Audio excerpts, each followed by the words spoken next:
Bonjour et bienvenue dans cette nouvelle présentation. Strategic 6 déjà vous souhaite une très bonne et heureuse année 2019.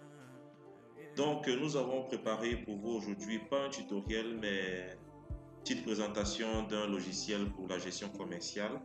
Il s'agit ici de gérer une unité de gestion commerciale, donc gestion de stock, appro, sortie de stock, inventaire et tout ça en un clic, avec une gestion intégrale et personnalisée. Avec une gestion intégrale et personnalisée des clients.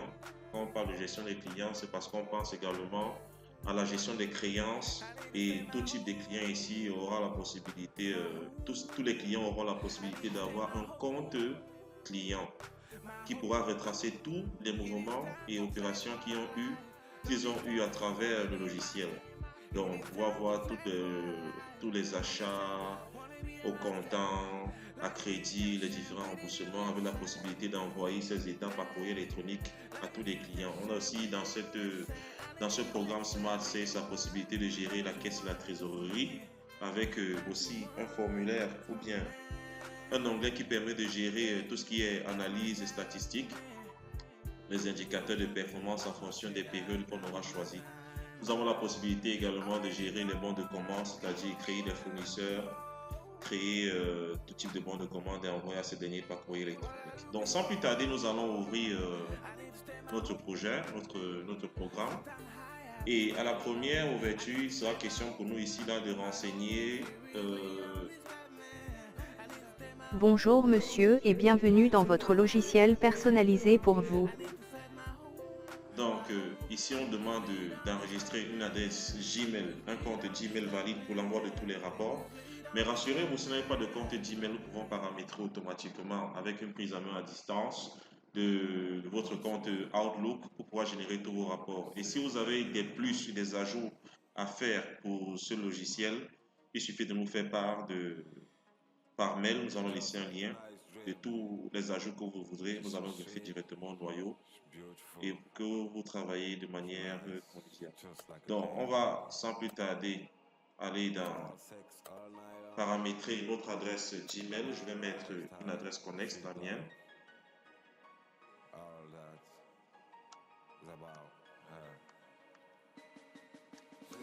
Et mot de passe.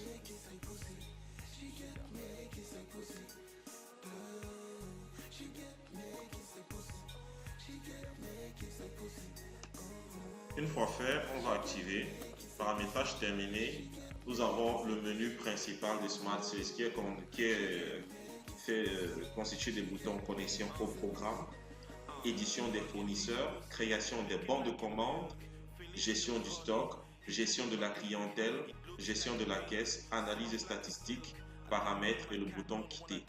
Donc, qu'est-ce que nous allons faire? Nous allons d'abord nous connecter au programme. Par défaut, c'est admin et admin. Si on veut changer le mot de passe, dès l'ouverture, nous pouvons cliquer sur ce bouton modifier mot de passe. Et une fois fait, il faudra s'authentifier une seconde fois. Admin, admin. Et mettre le nouveau mot de passe validé avec le bouton modifier. Il est aussi noté qu'avec cette application, vous pouvez travailler en collaboration. Donc, on peut installer ce programme sur un ordinateur serveur et donner les accès à plusieurs personnes pour que toutes ces personnes puissent travailler en même temps sur cette application qui est montée grâce au langage VBA. Donc, une fois les connexions établies, nous allons accès donc à notre menu qui est là avec les boutons fournisseurs. Donc ce qu'on va voir, c'est déjà au niveau des paramètres. On a la possibilité de modifier le mot de passe utilisateur en cliquant juste sur ce bouton. On s'authentifie, on modifie le mot de passe. On a la possibilité de créer un compte utilisateur en cliquant sur le bouton créer un compte. OK. Ici, donc, on va créer le compte dans cette interface. Une fois fait, on valide pour définir les niveaux d'accès. Les niveaux d'accès ici représentent les différents modules constituant notre programme. Nous en avons 8. Fournisseurs, bons de commande, articles, approvisionnement, sortie de stock, clientèle, caisse, paramètres. Donc, il est question pour nous ici là lorsqu'on va cliquer sur accès, de donner accès aux différents modules à l'utilisateur qu'on aura créé. Donc, si on fait un test, on va par exemple mettre user 1, on lui donne un mot de passe 1, 2, 3, 4, 5. On confirme le mot de passe 1, 2, 3, 4, 5. On va dire, une fois l'utilisateur créé, on va définir à ce dernier des niveaux d'accès. Si on veut qu'il accède à la feuille fournisseur, on va cliquer là-dessus, on coche juste. Et si on veut qu'il puisse modifier les données de la base de données fournisseur, il suffira de cliquer, de cocher les éléments qui concernent cet utilisateur. Donc, vous pouvez créer autant d'utilisateurs, environ 12, et leur attribuer des niveaux d'accès. Donc, une fois que c'est fait, on va cliquer sur créer un compte. Et le compte est créé avec succès. La page s'actualise. On a la possibilité de modifier un compte en tant qu'administrateur. Ce n'est que l'administrateur déjà qui a accès à cette interface, uniquement l'administrateur. Pour modifier un compte, on va faire la recherche dans les comptes. Compte user 1, vous voyez bien que ce sont les deux cases qui avaient été cochées. On peut cocher d'autres et cliquer sur modifier. Une fois que c'est fait, la modification est validée. Donc, on va fermer. Vous pouvez voir l'historique de toutes les connexions et actions ici. On va cliquer sur l'historique des connexions. Là, on se rend compte que on a ouvert le classeur à 16h, de 16h à 16h33. L'administrateur s'est connecté, il a cliqué sur authentifier. On a cliqué on a allé sur paramètres, dans le formulaire paramètres. On a cliqué sur édition mot de passe. Ensuite, dans paramètres, on a créé un compte. Ensuite, vous voyez, on allait voir niveau d'accès, formulaire niveau d'accès. On a bidouillé un peu beaucoup de choses là. Donc, on a l'historique des connexions et des actions directement intégrées. Pardon. Pour changer la configuration des mails, ou bien mettre un nouveau compte Gmail, il suffira de cliquer dans configuration des mails, changer le mail, l'adresse email existante, remplacer par une nouvelle et valider avec les mots de passe. Donc, maintenant nous allons créer un fournisseur. Ensuite, on va créer un stock, un article et voir comment l'application fonctionne. Donc, édition des fournisseurs. Là, notre base de données est vide. Nous allons mettre uniquement le nom du fournisseur, Rudy Ngounou, comme premier fournisseur. Adresse Bonamou Sadi. Numéro de téléphone, je vais mettre un numéro fictif. Adresse mail, nous allons mettre r.ngounou @strategic6.com. Dès que c'est fait, on va cliquer sur enregistrer. On valide. On a le premier utilisateur qui est renseigné dans la base de données ici. On peut créer un nouveau en cliquant sur nouveau. On va mettre Salem Mbinji King. Adresse overseas. Numéro de téléphone. Notre numéro de téléphone. s.hoffman @strategic6.com. On va cliquer sur enregistrer. Si on veut effectuer une recherche, on peut faire une modification. Il faudra faire une recherche. On va rechercher par quoi? Soit par l'index, soit par le code, soit par le nom, soit par l'adresse. Bref, si je cherche par nom du fournisseur, dans cette liste, on a uniquement les noms. Si je recherche par index, nous avons uniquement les index. Donc, il suffira à sélectionner pour avoir les données ici et mettre de nouveaux éléments. On peut mettre Odin. Ça. Je dis, on va supprimer tout ça. On va mettre Rudy Odin Ngounou. Pour valider modification, on clique sur le bouton modifier et la modification se fait dans la base de données. Donc on va cliquer. on va maintenant créer un article dans l'onglet gestion de stock. Donc, dans l'onglet gestion de stock, nous avons 4 produits. Nouvel article, approvisionnement, sortie de stock, inventaire. Pour créer un article, nous allons cliquer sur le bouton nouvel article.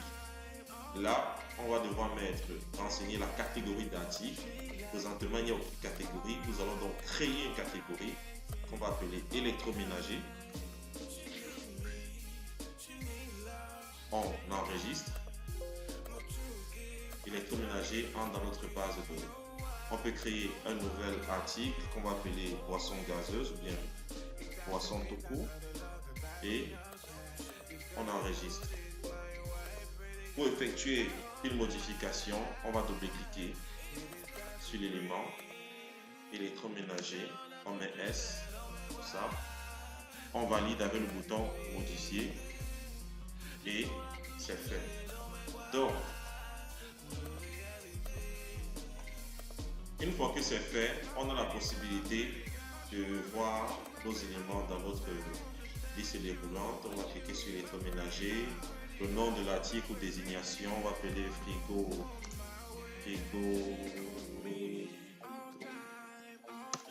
topo, caractéristiques 1000 litres, version camerounaise, puisque je suis camerounais.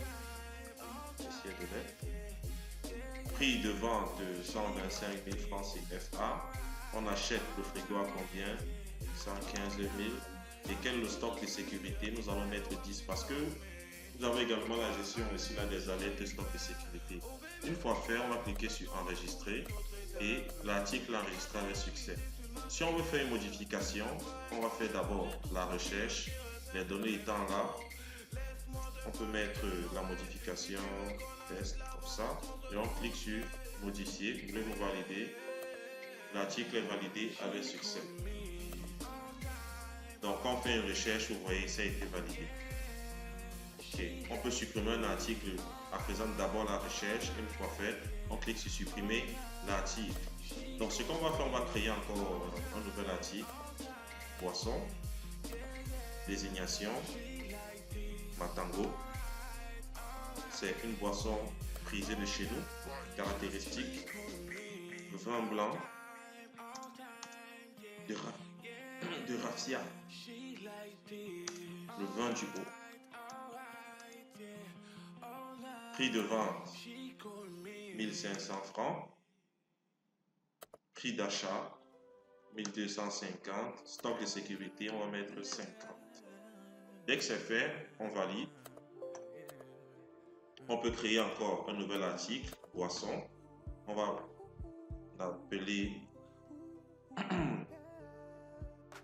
Fort, non?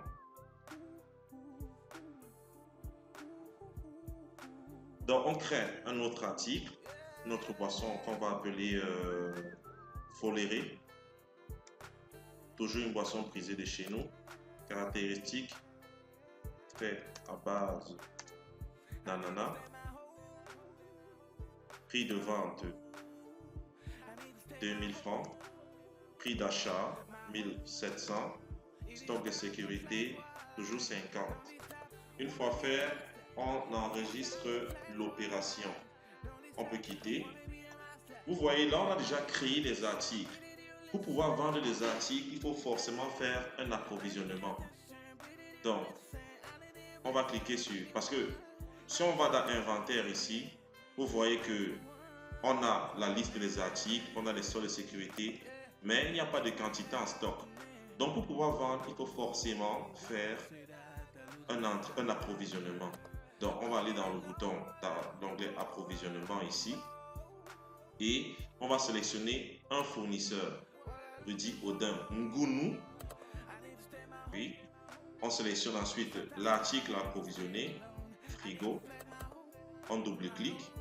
On a le prix d'achat du frigo qui est automatiquement mis. On va mettre la quantité. Disons qu'on a acheté 12 frigos. On valide. On a le produit qui est là. Dès que c'est fait, on va cliquer sur valider. Donc voilà la liste. Ici là, nous avons la liste de la commande, l'approvisionnement à cours. Donc ça c'est Appro 1. On peut décider d'ajouter un autre article, Matango, on double-clique. Quelle quantité? 200. Et on clique sur valider. Pour valider cet approvisionnement, cette liste d'appro, nous allons cliquer juste ici sur enregistrer l'opération. Voulez-vous valider l'appro? Oui. Opération effectuée avec succès. On peut directement se rendre dans l'inventaire pour voir effectivement que on a électroménager 12 qui est approvisionné et en stock on a Matango 200. On va faire un dernier appro pour la dernière boisson folérée, donc on va cliquer sur appro. Liste fournisseur, on va charger Salem BJ King. Article foléré, on double-clique. On va mettre 75 et on valide comme ça, on valide notre appro. Dès que c'est fait, on peut, vous voyez, foléré, quantité en stock c'était 0, nouveau stock 75. Donc on va fermer, on va quitter. Vous avez la possibilité également d'effectuer une sortie de stock pour différents motifs. Je m'explique. Pour pouvoir avoir des produits qui sont soit périmés, soit détériorés, des avaries, il faudrait les sortir du stock. L'application ici va intégrer ces sorties de stock comme une perte parce que vous avez fait un achat, vous n'avez pas vendu. Donc du coup, au niveau de la comptabilité, il sera considéré comme perte. Donc pour faire une sortie de stock, on va cliquer là. La première des choses, c'est de créer un motif de sortie de stock. On va cliquer sur ce bouton, créer un motif. On va prendre comme premier motif avarie et on enregistre. Il est dans notre base de données. On peut mettre un deuxième motif périmé. On enregistre. Il entre toujours dans notre base de données. Pour modifier, on double-clique juste. On peut mettre un S comme ça, on clique sur modifier. Bref, c'est le même principe. Une fois fait, on ferme notre fenêtre.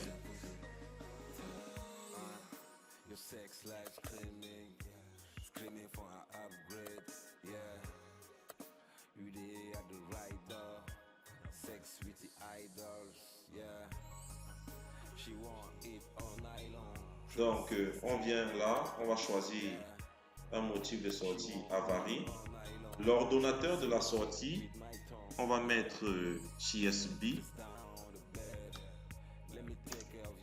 Sync. Motif de sortie, on a mis liste des articles. Quel est l'article que nous allons sortir de stock? On double-clique foléré qui est là, qui est acheté à 1500. Donc, il va être sorti du stock avec son prix d'acquisition. On va mettre quelle quantité? Disons 4 unités. On valide. Ensuite, si on a d'autres articles à sortir, on va répéter la même action. On va aller dans la liste des articles. Si c'est Matango, on va disons 3 articles. On valide et on enregistre la sortie de cette liste en cliquant sur enregistrer. Opération effectuée avec succès. On peut carrément ressortir, aller dans l'inventaire. On va se rendre compte que, vous voyez, les éléments ont été réellement sortis de stock. Vous avez la possibilité également d'envoyer cet inventaire par courrier électronique à l'administrateur, c'est-à-dire celui qui a mis son compte Gmail dès le départ, ou bien sauvegarder en PDF pour pouvoir faire des impressions. Donc, nous avons fini avec le module gestion de stock. On va maintenant faire quoi? On va faire créer un nouveau client, parce que pour vendre, il y a deux types de clients. Il y a les clients au comptant, il y a les autres clients. Les autres clients, nous allons créer un autre client, on va appeler Joseph, et logo, comme ça, adresse, Bonamoussadi, téléphone, 237 654 49 88 55, adresse mail j. et logo @strategic6.com. On va cliquer sur enregistrer. C'est pratiquement le même principe que le formulaire pour les fournisseurs, pratiquement la même chose. On peut cliquer créer un autre. On va l'appeler Thierry. On va l'appeler Alexis.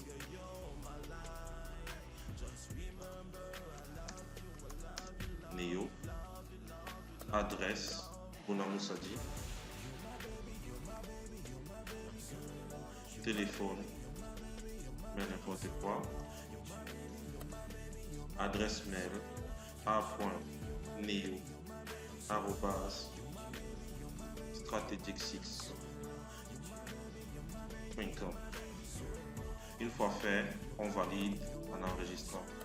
Au type de client, autre client. Donc, on revient à Alexis, autre client. Alexis Néo. Donc, on enregistre. Les clients étant créés, vous voyez, si on revient toujours dans ce formulaire, vous avez la possibilité de recouvrer des créances. Je vous ai fait comprendre plus tôt aujourd'hui que l'application avait la possibilité de gérer directement les clients, c'est-à-dire toutes les transactions des clients. Donc, si on clique sur recouvrer une créance, on a la liste des clients ici. Il suffit de double-cliquer sur un client pour voir l'historique de toutes les transactions. Vous voyez ici c'est vide parce qu'il n'y a encore eu aucune transaction. Et vous avez la possibilité d'envoyer ces états par courrier électronique aux clients concernés. Donc, ce qu'on va faire c'est aller à la caisse pour effectuer quelques opérations et voir comment tout marche. Donc, gestion de l'aire de caisse. Ok. Dans cette rubrique, nous avons la liste des clients et ici la liste des articles.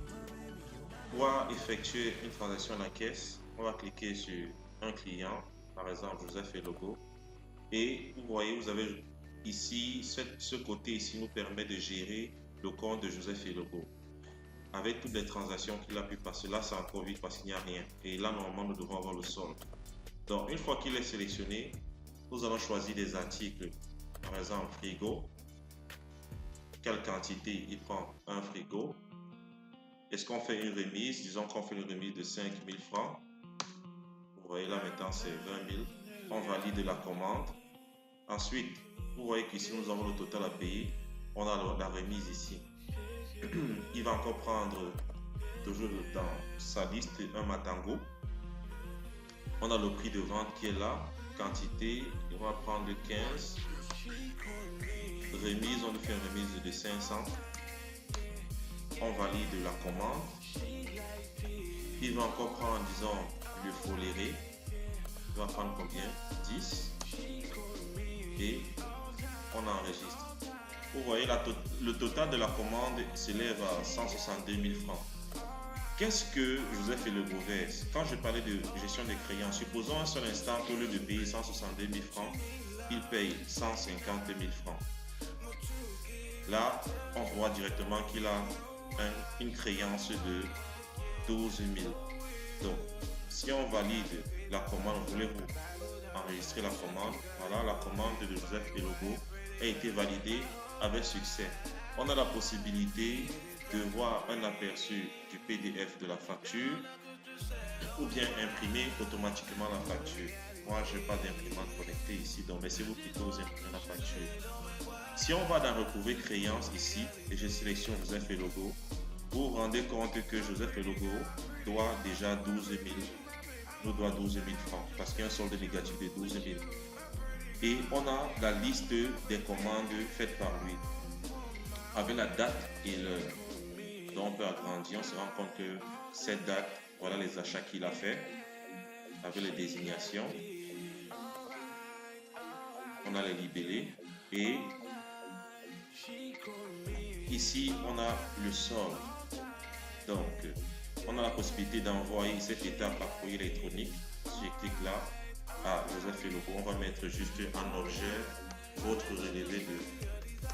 relevé de compte. Et encore, on va mettre bien vouloir. Bien vouloir. Et bien on va mettre bonjour, c'est cordialement. Bien vouloir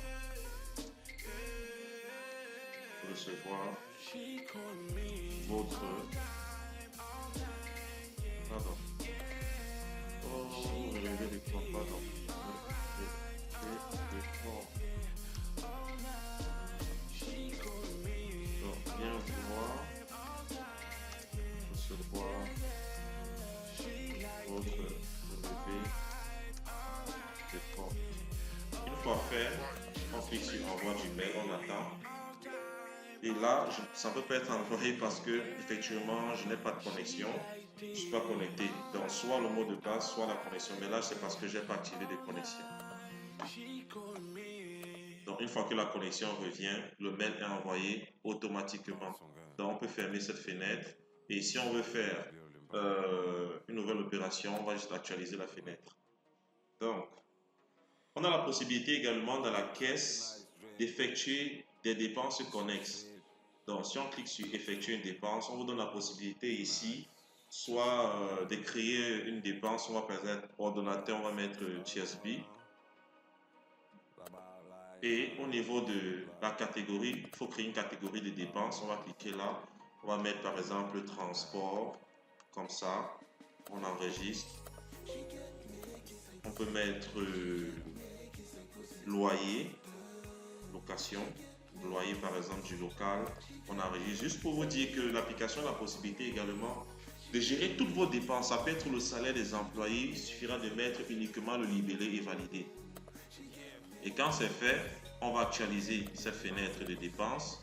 On a les éléments qui apparaissent. On met le nom de l'ordonnateur, TSB Bit, Monument. Et on va dire peut-être transport effectué lors de l'achat des marchandises, par exemple. Et quel est le montant? On va mettre, disons, 15 000. Une fois fait, on clique sur enregistrer. Voulez-vous enregistrer la dépense? La dépense a été faite avec succès. Directement comptabiliser. Donc voilà les opérations qui peuvent se faire en caisse. On peut aussi recouvrer une créance. Donc on va cliquer sur recouvrer une créance. Le seul client qui doit ici, c'est Joseph Felobo. Si je double-clique, il doit 12 000. On suppose qu'il est venu la verser, disons, 3 000 francs. On va cliquer sur enregistrer l'opération. Là, l'opération a été enregistrée avec succès. Si je clique encore sur Joseph, vous voyez qu'on est quitté de moins 12 000 francs à 9 000 francs parce que vous voyez, on a la date des opérations. Le même jour, à 17h41 secondes, il a fait un règlement de 3 000 francs, règlement des 3 000 francs. Donc, vous avez la possibilité réellement de voir toute cette historique, toutes les actions, les transactions passées par le client à la caisse. Donc, une fois les opérations effectuées, on a la possibilité de voir tout ça au niveau des adresses. Ce dépend, nous allons choisir l'année 2019 et cliquer sur générer les états. On se rend compte que en janvier, on a fait une recette de 153 000 francs pour toutes les opérations passées à la caisse des opérations d'achat. Au mois de janvier, toujours, on a fait une dépense d'1 750 500. Et ici, on a le récapitulatif, on a les années, on a les mois, on a la recette, on a les dépenses, on a les marges. On se rend compte qu'ici, notre marge est négative. On a la possibilité de voir ces éléments avec des... Donc, nous avons la possibilité donc d'afficher les évolutions graphiques de toutes ces données en cliquant juste ici. Vous voyez là, on a un petit tableau de bord avec indicateur de performance. En bleu, nous avons les recettes. En jaune, nous avons les dépenses. Ici, nous avons les marges. Donc, en bleu, on a les recettes, les dépenses. On voit directement que les recettes sont réellement inférieures à toutes les dépenses. On a la courbe ici de toutes les marges. On a une marge réellement négative. Ici, nous avons une courbe qui nous permet de voir les différentes recettes. Ça, c'est les recettes pour le mois de janvier. On a la progression ici, courbe de progression linéaire. Pareil pour les dépenses. Et ici, là, c'est le récapitulatif. Dans d'autres termes, c'est la retranscription de ces informations de manière graphique. Là, nous avons la possibilité de voir les parts réalisées en fonction des articles. On va sélectionner toujours ici, là, une année, un mois. Ici, ça se fait mensuellement. On va cliquer sur générer les états. on se rend compte qu'il y a 3 articles qui sont passés à la caisse en termes de vente. On a le folierie, on a le matango, on a le frigo. Mais en termes de ressources, ici là de retour, on se rend compte que c'est le frigo qui fait réellement la recette, quoi, qui fait vraiment le chiffre. Donc on peut voir ici dans la fichier les parts, on a la même représentation en camembert, les pourcentages par rapport à toutes les réalisations. Donc ça c'est réellement la version standard de Smart Sales. Nous pouvons paramétrer ce programme en fonction de vos différents besoins. Donc ça c'est réellement le noyau que nous griffons. Si vous avez besoin d'ajustement, de réajustement, de modification, grâce à ce noyau, nous avons la possibilité de greffer tout autre type de module selon votre convenance. Donc pour plus de détails, pour plus de besoins, vous pouvez nous contacter à l'adresse que nous allons mettre dans la description. Et si vous avez besoin d'automatiser vos travaux, soit en entreprise et le développement de tout type de programme sur VBA Excel d'une part, Strategic 6 est là pour ça. Si vous voulez aussi d'autres solutions informatiques telles que la création des sites web, logiciels, logiciels et tout ce qui va avec, Strategic 6 se propose de faire ça pour vous. Donc nous allons vous laisser, nous vous souhaitons bonne lecture et prochainement nous allons mettre d'autres choses réellement plus intéressantes en ce qui concerne les tutoriels pour la maîtrise de la programmation en langage TypeScript. Donc, bonne lecture et n'oubliez pas, si vous avez des critiques, nous acceptons toutes les critiques. Mettez en commentaire vos suggestions. Bonne année 2019 et pas de plus de la part de l'équipe de Strategic 6.